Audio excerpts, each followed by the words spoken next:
नमस्कार दोस्तों, आप सभी का स्वागत है मुद्दे की बात में। और मुद्दे की बात में आज हम बात करेंगे दिल्ली में हुई एक बड़ी मुलाकात की। जी हाँ, गृह मंत्री अमित शाह, भारतीय जनता पार्टी के चाणक्य कहे जाने वाले अमित शाह की मुलाकात उत्तर प्रदेश के डिप्टी सीएम केशव प्रसाद मौर्य से हुई।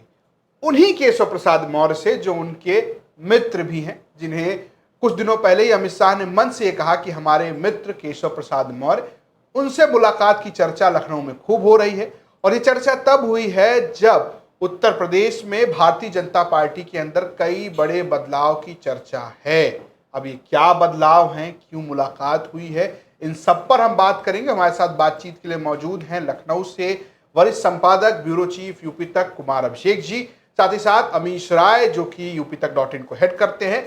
लेकिन सवालों और जवाबों का सिलसिला शुरू किया जाए उससे पहले एक बड़ी जानकारी भी आपको देते हैं। दरअसल बीते दिनों कुमार अभिषेक के शो यूपी की बात में केशव प्रसाद मौर्य से लंबी बातचीत हुई, जिसमें अमित शाह से दोस्ती, अमित शाह से मुलाकात और साथ ही साथ अतीक अहमद को धमकी देने वाले कई सारे किस्से उस पूरे पॉडकास्ट में हैं। ये लिंक आपको वीडियो के नीचे मिल जाएगा, तो आप जाकर पॉडकास्ट देख सकते हैं। अब शुरू करते हैं बातचीत। कुमार जी, दिल्ली में मुलाकात हुई है और जब भी कोई लखनऊ से जाकर दिल्ली मिलने जाता है, वो चाहे योगी आदित्यनाथ हो, चाहे केशव प्रसाद मौर्य हो, अमित शाह से जिसकी भी मुलाकात होती है उसकी खूब चर्चा होती है। इस बार क्या वजह रही है इस मुलाकात की जो केशव प्रसाद मौर्य और अमित शाह मिले?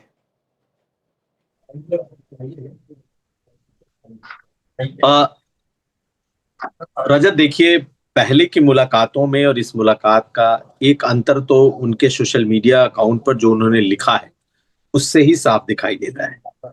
पिछले अगर मुलाकातों को देखें तो हमेशा जब भी मुलाकात होती है वो उसको ट्वीट करते रहे हैं, सोशल मीडिया पर लिखते रहे हैं, लेकिन इसे औपचारिक मुलाकात से ज्यादा नहीं कहा जाता। लेकिन पहली बार एक कह सकते हैं कि ठीक ठाक कई लाइनों का एक पोस्ट लिखा गया है और उस पोस्ट में यह भी लिखा गया है कि ये मुलाकात जो है 2027 के चुनाव को देखते हुए और 2027 में 2017 को कैसे दोहराया जाए, इस पर चर्चा हुई है। तो ये अपने आप में बहुत अहम मुलाकात है। इसको सिर्फ एक औपचारिक मुलाकात कह के नहीं माना जा सकता। कहीं ना कहीं इसमें उत्तर प्रदेश के में आने वाले होने वाले बदलाव, आने वाली सियासत और 2027 के चुनाव से जोड़कर देखा जा सकता है। अब देखिए, उत्तर प्रदेश में आ, बहुत सारे बदलाव ऑन कार्ड्स हैं। बीजेपी के भीतर नया प्रदेश अध्यक्ष आना है, संगठन में बड़े बदलाव होने हैं और मंत्रिमंडल विस्तार होना है। आप सभी जानते हैं कि किस तरीके से बीजेपी का जो हश्र है 2024 में कैसा हुआ, कैसे उनको 2024 में उनसे उनके समर्थक जातियों ने उनको छोड़ा है।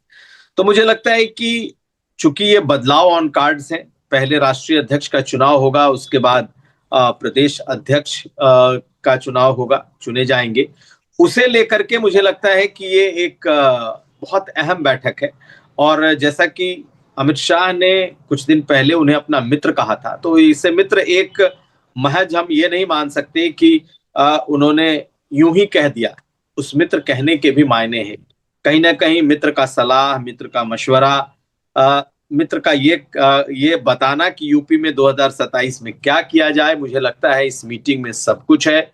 और इस मीटिंग में क्या और हो सकता है, कौन नाम हो सकते हैं प्रदेश अध्यक्ष के लिए, बदलाव हो तो कैसे हो, मुझे लगता है मित्र के नाते जरूर उन्होंने पूछा भी होगा और इन्होंने अपनी सलाह भी पूरी दी होगी कि उत्तर प्रदेश में क्या बदलाव होने हैं। अब तो जो बदलाव होने हैं वो तो केंद्रीय नेतृत्व जानता है, शीर्ष के नेता जानते हैं। लेकिन इस मुलाकात ने इतनी हलचल तो मचा दी है कि उत्तर प्रदेश की बीजेपी में, उत्तर प्रदेश की सरकार में, उत्तर प्रदेश में बीजेपी के संगठन में क्या होने जा रहा है, इसे लेकर कयासबाजी का एक दौर तो जरूर शुरू कर दिया है। जितनी मुंह उतनी बातें हैं, लेकिन ये मान के चलिए ये महीना, खास करके ये जुलाई का जो महीना है, ये बहुत कुछ अपने साथ उत्तर प्रदेश में बीजेपी के लिए लेकर आने वाला है। क्या क्या उस पोटली में है कोई नहीं जानता, लेकिन बड़े बदलाव तो तय। लेकिन हम हमारे दर्शकों के लिए उस पोटली से कुछ चीज़ें आप निकाल कर बताएंगे और हमें पता है कि आप बताएंगे, भले इशारों में बताएं कुमार सर।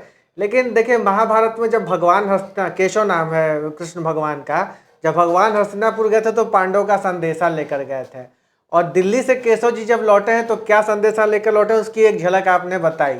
लेकिन एक स्पष्ट सवाल हमारे दर्शकों के मन में है, अमित शाह के मित्र केशव प्रसाद मौर्य और अमित शाह की जुगलबंदी 2017 में यूपी में क्या चमत्कार दिखा दी थी, सब जग जाहिर है। 312 सीटें भाजपा ने जीती थी। केशव प्रसाद मौर्य प्रदेश अध्यक्ष थे।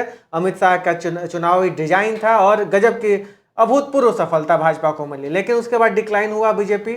2024 में ज़्यादा ही डिक्लाइन हुआ, इतना डिक्लाइन कि गठबंधन में सरकार चलानी पड़ रही है मोदी जी को, पूर्ण बहुमत की सरकार नहीं मिली उनको। इस बार सर केशव का संदेशा क्या है? और स्पष्ट सवाल मेरा तो यह है, क्या कोई संभावना है कि केशव प्रसाद मौर्य उत्तर प्रदेश में बीजेपी के प्रदेश अध्यक्ष बनाए जा सकते हैं, या क्या चर्चा चल रही है? देखिए, आपने जो बात कही कि क्या वो प्रदेश अध्यक्ष हो सकते हैं, देखिए इस संभावना से इनकार नहीं किया जा सकता। और कुछ दिन पहले तो चर्चा उनके राष्ट्रीय अध्यक्ष तक की हो गई थी। मैं ये नहीं कहता कि ये होगा या ये नहीं होगा। बीजेपी में कोई नहीं जानता कि कौन किस पद पर बैठ जाएगा, किसको क्या मिल जाएगा और कौन कितने दिनों तक ऑब्लिवियन में रहेगा, ये भी कोई नहीं जानता। लेकिन केशव मौर्य ने जिस तरीके से अपना वो पोस्ट लिखा है, वो साफ साफ ये दिखा रहा है कि उत्तर प्रदेश में बड़े बदलाव होने। तो जैसा मैंने बताया, जो मेरी जानकारी है, देखिए एक तो तय है कि प्रदेश अध्यक्ष का चुनाव उत्तर प्रदेश में राष्ट्रीय अध्यक्ष के बाद होगा। सिर्फ उत्तर प्रदेश ही नहीं, कई ऐसे प्रदेश हैं। अगर मैं बताऊं तो एक उड़ीसा में प्रदेश अध्यक्ष अगर चुना जाना है, उनके नाम की घोषणा होनी है या शायद हो गया हो। उसके बाद अब एक तरीके से पॉज है। अभी पूरे देश में जहां जहां प्रदेश अध्यक्ष का चुनाव है, वो अब नए राष्ट्रीय अध्यक्ष तय करेंगे। इसके पीछे की वजह भी है, उत्तर प्रदेश में सिर्फ एक बदलाव नहीं है। कोई अगर ये सोचे कि उत्तर प्रदेश में सिर्फ प्रदेश अध्यक्ष का बदलाव हो जाएगा तो उससे कुछ हो जाएगा, ऐसा नहीं है। उत्तर प्रदेश में बदलाव का एक बुके तैयार किया गया है, यानी कि बदलाव में क्या क्या होगा। प्रदेश अध्यक्ष नए आएंगे, नया मंत्रिमंडल एक तरीके से आप कह सकते हैं। ऐसे भी 6 सीटें खाली हैं 60 में, 54 शायद मंत्री बने हैं। कुछ लोगों को संगठन में भेजा जाएगा और कुछ नए नाम जोड़े जाएंगे। इन सब के पीछे की सबसे जो बुनियादी बात है वो है अखिलेश यादव के पीडीए नारे से मिल रही चुनौती। और बीजेपी 2024 में उसने उस चुनौती को बहुत हल्के में लिया, या यूं कहें कि 2024 में बीजेपी समझ नहीं पाई कि अखिलेश यादव के इस नारे में कितना दम है। लेकिन 2027 को लेकर बीजेपी सतर्क है। तो 2027 को लेकर अगर वो सतर्क है तो उसकी तर्कश में जो जो तीर है वो बीजेपी एक एक करके निकालने वाली है। उसे मालूम है कि अगर यही हाल रहा, पीडीए का इसी तरीके से अखिलेश यादव लगातार उसे जिस तरीके से वो लेकर के बढ़े, जिस अग्रेसिव तरीके से, सिर्फ नारा नहीं, उन्होंने कहीं ना कहीं टिकटों में भी संदेश दे दिया। आप देखें कि उन्होंने जो उनका कोर वोट बैंक था, कोर वोटर्स थे मुस्लिम और यादव, उनके वोटों, उनके सीटों को कम किया, उनके टिकटों को कम किया और ओबीसी और दलितों में बांट दिया। यहां तक कि दलितों को भी सामान्य सीट पर दिया। और उनकी ये स्ट्रेटेजी यही रुकने वाली नहीं है। देखिए 2024 तो आप कह लीजिए ट्रेलर था, 2027 में उनके अपने सियासी अस्तित्व का भी सवाल है। उनके अपने लिए 2027 बहुत अहम है। तो एक पॉलिटिकल पार्टी और एक पॉलिटिकल नेता अगर सत्ता के शीर्ष पर पहुंचने के लिए जितना उसको रूथलेस होना चाहिए, मुझे लगता है अखिलेश यादव होंगे। और टिकट से लेकर हर जगह कम से कम वो अपने पीडीए को लागू करेंगे, ये उम्मीद जताई जा रही है। तो बीजेपी को इस बहुत बड़े मुझे लगता है कि इससे एक उनको लड़ाई लड़नी है बीजेपी को। और आपने जो पूछा कि क्या केशव मौर्य प्रदेश अध्यक्ष हो सकते हैं, तो देखिए इस मुलाकात ने तो बहुत सारे कयासों को जन्म दे दिया है। बात यह है कि क्या दोबारा केशव मौर्य अगर बनते हैं तो उतने इफेक्टिव होंगे जो 2017 में थे। तो भाई 2014 में मुख्य प्रधानमंत्री बनते हैं, एक नई बदलाव की बात, नए तरीके से बीजेपी को उठाने की बात। किसी ने सोचा नहीं था कि बीजेपी जो कि बिल्कुल तीसरे नंबर की पार्टी थी, वो अचानक से उभर करके नंबर 1 और इतनी सीटें लेकर के आ जाएगी। लेकिन सब कुछ हुआ। अब बीजेपी का बड़ा दांव ओबीसी पर। अगर केंद्र में बीजेपी का राष्ट्रीय अध्यक्ष कोई ओबीसी चेहरा होता है तो उत्तर प्रदेश में हो सकता है कि फिर बदलाव दूसरे तरह का हो, यानी कि कैबिनेट में बड़े बड़े आपको ओबीसी चेहरे दिख जाएं और जो प्रदेश अध्यक्ष है वो ब्राह्मण हो सकता है, जो कि एक नाम भी हरीश द्विवेदी का नाम चल रहा है और बहुत मुझे लगता है कि फ्रंट रनर के तौर पर है अगर यहाँ ब्राह्मण चेहरा होता है तो। और नहीं तो किसी न किसी बड़े ओबीसी चेहरे को ही उत्तर प्रदेश की कमान मिलेगी अध्यक्ष के तौर पर, यह तय है। तो उसमें केशव मौर्य फिट होते हैं। लेकिन क्या इन दोनों के बीच इसे लेकर कोई बातचीत हुई है? क्या केशव मौर्य डिप्टी सीएम का पद छोड़ करके प्रदेश अध्यक्ष के पद पर आएंगे? ये मुझे लगता है कि एक बड़ा सवाल है, और 2017 को 27 में दोहराना ये बड़ा आसान नहीं है। अब उन्होंने लिखा है कि 2017 को हम दोहराएंगे, तो क्या उन्हीं के कंधों पर जिम्मेदारी दी जाएगी? लेकिन जो आपका सवाल है कि क्या वो प्रदेश अध्यक्ष हो सकते हैं, तो बहुत मुमकिन है बीजेपी में, क्योंकि बीजेपी में इस संभावना से इनकार नहीं किया जा सकता। और जो मेरी जानकारी है, बीजेपी को लगता है कि अगर जो ओबीसी वोट वर्ग उससे टूटा है, छिटका है, दूर हुआ है, उसे अगर उसने दोबारा से नहीं जोड़ा, वापस 2017 की तरह उसने अपना जो दलितों का और ओबीसी का अगर उसने अपना बुके नहीं तैयार किया, तो फिर उसके लिए 2027 जीतना मुश्किल है। और ये बात शीर्ष तक लोगों को, मुझे लगता है कि ये बात मालूम है, और जो तमाम बदलाव हैं इसी के मद्देनजर हो रहे हैं। तो मेरा मानना है कि जो सवाल आपने किया है उसमें गुंजाइश है, लेकिन क्या ये होगा, ये मैं नहीं कह सकता। एक बात बीच में नाम भी लिया हरीश द्विवेदी का और ब्राह्मण प्रदेश अध्यक्ष की बात भी की, लेकिन मेरा सवाल ये कुमार जी इसलिए भी है कि दो इसमें बड़े दुविधा वाली बात बीजेपी की नजर आती है। पहली बात ये कि ब्राह्मण वोट 2024 में आपको याद होगा कि आप लोकसभा चुनाव के दौरान जौनपुर में बैठे हुए थे और राजपूतों के साथ बात कर रहे थे, ठाकुर समुदाय के लोगों के साथ, और बड़ी नाराजगी थी। मतलब वो लोग थे जो वोट पोलिंग करा रहे थे बीजेपी के लिए, और ये कह रहे थे कि अच्छा नहीं हुआ, राजपूत नाराज है। एक नाराजगी बीजेपी के कोर वोटर में देखने को मिली। ऐसी बात ब्राह्मणों को लेकर भी कही जा रही है कि एक नाराजगी अंदर अंदर है, क्योंकि बहुत लंबे समय से उस तरीके का प्रतिनिधित्व ब्राह्मण समुदाय को नहीं मिल रहा है बीजेपी में, जैसा वो उम्मीद करता है। दूसरी तरफ अखिलेश यादव के साथ दिक्कत यह है कि वो पीछे पंडित जी तो कह रहे हैं, लेकिन उनके पीडीए में पंडित फिट नहीं हो पा रहे हैं। तो आपको क्या लग रहा है कि ब्राह्मण प्रदेश अध्यक्ष देकर बीजेपी शायद अपने कोर वोट को एकजुट रखने की कोशिश करे? क्योंकि अखिलेश यादव ने आज ही एक प्रेस कॉन्फ्रेंस में कहा कि हम कितने वोटों से पिछली बार सरकार बनाने में रह गए, सिर्फ 1.5 लाख वोटों से। यानी क्या तो 1.5 लाख वोट चाहिए, या 1.5 लाख वोट जो है वो भटकाना है कि वो बूथ तक जाए ना और बीजेपी को पड़े ना। लेकिन इसमें यह भी सवाल यह है कि अगर एक तरफ ठाकुर मुख्यमंत्री और दूसरी तरफ ब्राह्मण प्रदेश अध्यक्ष, क्या ये रिस्क भी बीजेपी ले पाएगी? ये सवाल है आपसे कि ब्राह्मण प्रदेश अध्यक्ष को लेकर कितनी संभावना बन रही? नहीं, जो सवाल आपने पूछा है यही सबसे बड़ी दुविधा बीजेपी के सामने भी है। मेरी जो बीजेपी के संगठन में लोगों से बात हो रही है, तो उनका भी यही मानना है कि क्या आप मुख्यमंत्री और फिर प्रदेश अध्यक्ष, हालांकि पहले भी रहे हैं, आप देखेंगे तो महेंद्र पांडे प्रदेश अध्यक्ष रहे हैं, योगी जब मुख्यमंत्री रहे हैं उसी दौरान, तो बीजेपी ने तो उस दौरान प्रदर्शन अच्छा किया। कोई बुरा प्रदर्शन बीजेपी का नहीं था, और बीजेपी ने बकायदा आप देखें तो 2022 में महेंद्र पांडे ही बीजेपी के प्रदेश अध्यक्ष थे। तो वो एक, जिसे कहते हैं कि एक बीजेपी के भीतर एक सहज प्रक्रिया है कि अगर वो प्रदेश अध्यक्ष बनते हैं तो बीजेपी के जो काडर हैं बड़ी आसानी से उनके साथ एसिमिलेट हो जाते हैं। अगर आप जो नाम मैंने आपको लिया हरीश द्विवेदी का, दरअसल ये नाम अलग है। ये एक अग्रेसिव किस्म के राजनेता हैं, एबीवीपी से आए हुए हैं, यंग हैं, और आप देखें तो इस वक्त बीजेपी के भीतर एबीवीपी का एक पूरा नेताओं का एक गुलदस्ता बन के बैठा हुआ है, जो नीचे से लेकर शीर्ष तक आपको दिखाई देगा। दूसरी बात, उनको माना जाता है थोड़ा योगी विरोधी, ये भी एक उनके साथ मामला जुड़ा हुआ है। बीजेपी को लगता है कि अगर ऐसे चेहरे को लाएगी तो वो कम से कम जो एक नाराज वोटर जिसकी आप चर्चा कर रहे थे, ब्राह्मणों में नाराजगी, देखिए अगर आप देखें तो पहले भी ब्राह्मण अध्यक्ष रह चुके हैं, ब्राह्मण उप मुख्यमंत्री हैं। ब्राह्मणों का अगर देखा जाए तो ब्राह्मण बिरादरी का समाजवादी पार्टी से कोई बहुत ज्यादा, जहां पर अगर उनके कैंडिडेट नहीं हो तो उसके अलावा उनके पास कोई ऑप्शन भी नहीं है।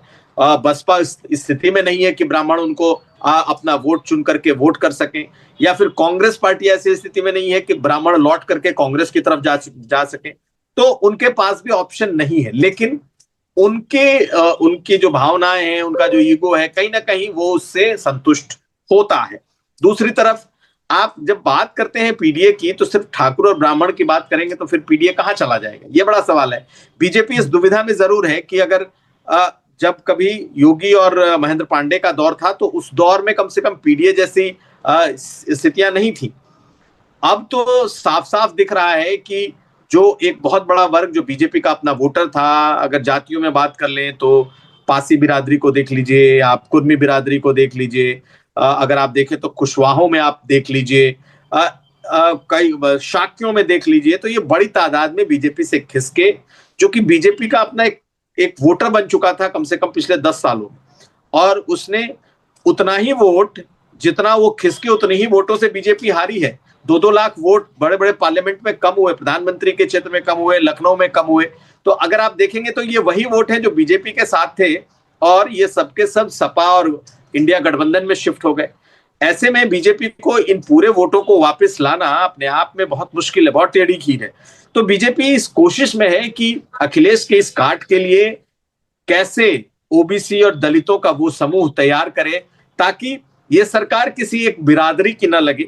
इस सरकार में उनका प्रतिनिधित्व, उनकी हनक, उनके चेहरे इस तरीके से दिखाई दे कि ये कम से कम ये दिखे कि हाँ 2027 फिर से बीजेपी ओबीसी कार्ड के तौर पर खेल रही है। लेकिन इसके लिए करेगी क्या? क्या वो चेहरा बदलेगी? क्या वो प्रदेश अध्यक्ष के तौर पर लाएगी? क्या वो कैबिनेट में बड़े बड़े नामों को लाएगी? क्या वो प्रवक्ताओं जो कि चेहरे होते हैं उनके चेहरों को ओबीसी और दलितों से के तौर पर आगे करेगी? क्या संगठन में इस तरीके के बदलाव को लाएगी? तो ये बहुत कुछ ऑन कार्ड्स है, लेकिन इसमें क्या होने वाला है ये पता नहीं है। लेकिन जिस बात की ओर आपने इशारा किया, निश्चित तौर पर ब्राह्मण समाज में जो बात कहते हैं कि ग्राउंड लेवल पर एक नाराजगी, आपने कहा कि जौनपुर में जब हम लोग बात कर रहे थे, भाई सरकार उनकी बीजेपी की, मुख्यमंत्री योगी आदित्यनाथ, फिर भी नाराजगी। अगर आप देखें तो सहारनपुर से जो शुरू हुआ था ठाकुर पंचायत, राजपूत पंचायत जो शुरू हुआ, वो पूर्वांचल तक आया, इसको होने भी दिया गया। तो नाराजगी का कोई एक फिक्स पैरामीटर नहीं होता कि नाराजगी कैसे होगी, लेकिन अल्टीमेटली जो वोटर्स होता है वो कहीं ना कहीं अपने हित को देख करके डिसाइड करता है। तो मुझे लगता है बीजेपी के लिए चुनौती बहुत बड़ी है कि आखिर किसे प्रदेश अध्यक्ष बनाएं, चेहरे के तौर पर किसको आगे करें, बड़े बड़े बदलाव में और कौन कौन से बदलाव करें। जहां तक टॉप 3 की बात आती है, कभी भी मुख्यमंत्री या दोनों उप मुख्यमंत्री की, तो उस बदलाव को सीधे से खारिज भी किया जाता है कि नहीं, ऐसा कुछ नहीं होने वाला है। तो बाकी जो बदलाव है उसमें बीजेपी क्या करेगी कि तमाम चीजें इसके पक्ष में वापस लौट जाएं, इस पर एक नजर हम लोगों की होगी। लेकिन अभी इस बारे में शर्तिया तौर पर कुछ भी कहना बहुत मुश्किल है। इसी सवाल को कुमार एक और पर्सपेक्टिव से मैं समझने की कोशिश करूंगा अपने दर्शकों के लिए आपसे। देखिए, भाजपा ने बहुत अथक प्रयास किया, हम लोगों ने देखा है 2014 से पहले की भाजपा को और 2014 के बाद की भाजपा को, कि ब्राह्मण बनिया पार्टी का जो टैग लगा था भाजपा पर, उसको दूर करने के लिए प्रधानमंत्री मोदी जब अभी प्रधानमंत्री नहीं बने थे तो उनको सब ओबीसी नेता खुद को घोषित करना पड़ा। और लगातार एक्सपर्ट्स ने इस बात को माना और अंडरलाइन किया कि इस देश के सबसे बड़े ओबीसी नेता के तौर पर प्रधानमंत्री मोदी जाने जाते हैं और प्रधानमंत्री मोदी हैं।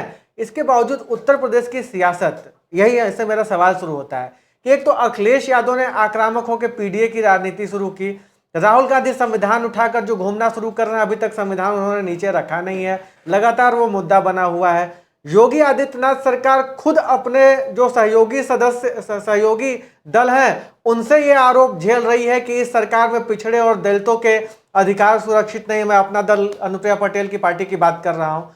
इन सारी स्थितियों को जब हम देखते हैं तो हमको क्या आप भी इस बात को मानते हैं कि कहीं ना कहीं विपक्ष की सियासत, खास करके उत्तर प्रदेश में अखिलेश यादव की सियासत से बीजेपी की जो ये ओबीसी और दलित राजनीति उत्तर प्रदेश में जो थी वो कहीं ना कहीं डिरेल हुई और ये बीजेपी के लिए बड़ा चैलेंज बन गया है कि अब इसको फिर से पटरी पर कैसे ले आए? यही बात तो हम लोग कह रहे हैं कि भाई उत्तर प्रदेश में बीजेपी की ओबीसी की जो सियासत है वो तो पूरी तरीके से डिरेल हो गई। और जब वो डिरेल हुई तभी 2024 में उसका ये हश्र हो गया कि बड़ी मुश्किल से बीजेपी अपने को किसी तरीके से बचा पाई है। बाकी जीत तो पाई नहीं, हार गई। इंडिया गठबंधन, इंडिया ब्लॉक ने बीजेपी को कहां 33 और कहां आप देखें तो 47 सीटों के आसपास 46 और 34 सीटों पे बीजेपी सिमट गई। तो ये तो सही है कि बीजेपी का जो पूरा अपना एक बना बनाया एक आधार था वो पूरी तरीके से डिरेल हो गया।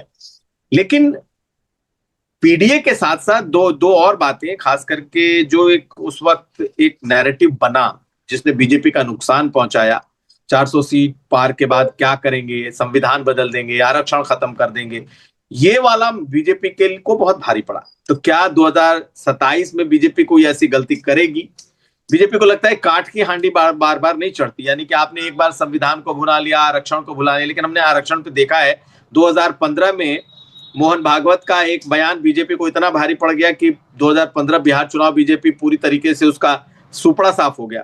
लगा कि फिर से दोबारा भी इस आरक्षण का मुद्दा नहीं आएगा, जबकि संघ ने उसके बाद अपने आप को पूरी तरीके से बदल लिया। संघ खुलकर आरक्षण को स्वीकार करने लगा और आरक्षण की बात करने लगा। लेकिन 2024 का नैरेटिव देखिए, फिर जैसे ही ये हुआ कि भाई आरक्षण बदल देंगे, खत्म कर देंगे, ये फिर सर चढ़ करके बोलने लगा, फिर बीजेपी को नुकसान हो गया। तो जितनी बार ये सेंसिटिव चीजें आती हैं, बीजेपी उससे बचाव करने की स्थिति में नहीं होती है। वजह कि बीजेपी का जो चेहरा, बीजेपी का जो बैकबोन है, वो कम से कम उन ओबीसी दलितों के वोटों से तो बनता है, लेकिन वो उनके मूल विचारों को लेकर के आगे नहीं बढ़ता। इसलिए इस वर्ग में हमेशा एक जिसे कहते हैं ना, एक भावना रहती है, वो स्थिति रहती है कि कहीं ऐसा ना हो कि बीजेपी को हम इतना मजबूत कर दें कि बीजेपी आए और फिर हमारे लिए ही ये मुश्किल हो जाए। तो इसकी स्थिति यही है कि बीजेपी इस बदलाव के जरिए ये कोशिश कर रही है, लेकिन अब ये मुझे लगता है कि थोड़ा लेट भी हो रहा है। आप क्या बदलेंगे कि ओबीसी आप पर भरोसा करेगा? ये भी एक अहम पॉइंट है। सरकार का लॉ एंड ऑर्डर तो ठीक है, मान लीजिए सरकार बहुत अग्रेसिव है हिंदुत्व को लेकर के, ये भी ठीक बात है, चलिए इतना भी मान लीजिए। लेकिन फिर जो आम आदमी के मुद्दे आते हैं वो फिर हावी हो जाते हैं कि भाई थानों में नहीं सुनी जा रही, ब्यूरोक्रेसी ज्यादा हावी है, आम लोगों की सुनवाई नहीं है, उसमें देखे तो नौकरी नहीं है, रोजगार नहीं है, ये सारे मुद्दे इतने हावी हो जाते हैं कि फिर बीजेपी के लिए सबको संभालना बहुत मुश्किल है। लेकिन हाँ, लॉ एंड ऑर्डर पर बीजेपी अग्रेसिव तरीके से बातें करती है और अल्टीमेटली अगर आप देखें तो पश्चिम से पूरब तक अगर बीजेपी को कोई एक बात फायदा देती है तो वो है लॉ एंड ऑर्डर। तो क्या 2027 में लॉ एंड ऑर्डर एक काठ की हांडी बन जाएगा कि भाई अब बहुत हो गए लॉ एंड ऑर्डर, मुझे और चीजें चाहिए, या फिर एक बार फिर वही डर कि कहीं ऐसा ना हो कि 2014 के पहले की तरह, 2017 की पहले की तरह के लॉ एंड ऑर्डर में ये प्रदेश चला जाए। तो बहुत कुछ निर्भर करता है इस बात पर। हाँ, ये जरूर है कि ओबीसी को के दिलों को जीतना या उन वोटरों को वापस लाना बीजेपी के लिए बहुत मुश्किल है। हमें भी इंतजार करना होगा अमीश कि आखिर बीजेपी इसको लेकर के जो बातें कह रही है वो कर पाती है या नहीं। अगर नहीं कर पाई, नहीं सफल हुई, तो 27 मुझे नहीं लगता कि बीजेपी के वश का है। अगर इस तरीके से जो 2024 में जो वोट खिसके हैं, अगर वो फिर से उसी तरीके खिसके रह गए तो बीजेपी के लिए बहुत मुश्किल होगी। सवाल है कुमार जी की, एक तरफ जब हम 2017 की बात कर रहे हैं तब अमित शाह ने एक गुलदस्ता सजाया उत्तर प्रदेश में जिसमें हिंदुत्व की छतरी थी और उसके अंदर बहुत सारे जातियों के फूल थे, जिसमें केशव प्रसाद मौर्य कुशवाहा के तौर पर नजर आते थे, जिसमें आपको तमाम गठबंधन के साथी, चाहे वो पटेल हो, अनुप्रिया पटेल की पार्टी हो, बाद में संजय निषाद भी उसमें जुड़ गए, ओम प्रकाश राजभर भी उस वक्त एक तरीके से बीजेपी के साथ चले गए, तो एक गुलदस्ता नजर आ रहा था। लेकिन अब अखिलेश यादव ने भी एक गुलदस्ता खड़ा किया, बसपा से बहुत सारे लोग ले आया, वो चाहे आप बाबू सिंह कुशवाहा को देख लीजिए, चाहे रामभुआल निषाद को देख लीजिए, अवधेश प्रसाद को देख लीजिए, और बाकायदा उनके साथ आप देखिए कि उन तमाम समुदायों को जो गैर यादव हैं उनको एक साथ उन्होंने एक गुलदस्ते में भर दिया। और उसके बाद एक नारा की काम बोलता है या वो लगातार अपने कामों को गिनाने वाली बात करने लगे। मेरा सवाल ये है कि जिस तरीके से अब बीजेपी के गठबंधन में भी ये बिल्कुल एक तरीके से हल्ला कटा हुआ है कि आप देखिए कि आशीष पटेल किसी दिन कुछ कह देते हैं, क्या आप इस गठबंधन में भी कोई बदलाव देख रहे हैं? 27 से पहले आपको लग रहा है कि कुछ बीजेपी गठबंधन में खासकर कुछ परिवर्तन हो जाएगा? क्योंकि जब 22 का चुनाव था तो नेता छोड़कर गए थे, कई मंत्री इस्तीफा देकर चले गए थे और अखिलेश यादव ने वहीं से माहौल बनाया और एक तरीके से माहौल लगा कि सरकार आ रही, लेकिन अखिलेश यादव की सरकार नहीं बनी। क्या आपको लग रहा है कि चुनाव से ठीक पहले गठबंधन में भी कुछ हेरफेर होगा?